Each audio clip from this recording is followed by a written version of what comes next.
বন্ধুরা, আজকের দিনটা শুধু আরেকটা ম্যাচ জেতার দিন নয়।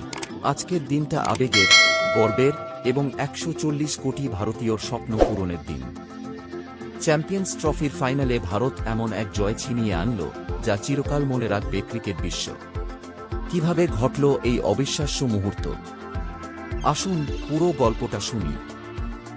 দুবাই আন্তর্জাতিক স্টেডিয়াম। হাজার হাজার দর্শকের গগনবিদারী চিৎকার। নীল সমুদ্রের মতো ভারতীয় সমর্থকেরা। Bharat New Zealand final. টস জিতে ব্যাটিংয়ের সিদ্ধান্ত নিল কিউই অধিনায়ক সান্টনার। সিদ্ধান্তটা কি ঠিক ছিল? ডারিল মিচেল আর ব্রেসওয়েল বুক চিতিয়ে লড়লেন। ৫০ ওভারে নিউজিল্যান্ড সংগ্রহ করল ২৫১ রান। ভারত কি এই রান তাড়া করতে পারবে? শুরুতেই ঝড় তুললেন রোহিত শর্মা। প্রথম বল থেকেই আক্রমণাত্মক মুড। ছক্কা, বাউন্ডারি, পুরো স্টেডিয়াম রোহিত রোহিত চিৎকারে মুখরিত। কিন্তু এরপর ধাক্কা। Kohli out, Shubman Gill out. Match কি হাত থেকে ফসকে যাবে?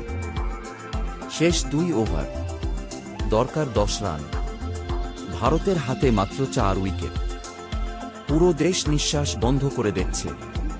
আর তখনই কেএল রাহুলের ম্যাজিক। একদম ধীরস্থির ব্যাটিং, একের পর এক ঠান্ডা মাথার শট, এবং শেষ বলে জয়। ট্রফি উঁচিয়ে ধরলেন রোহিত শর্মা।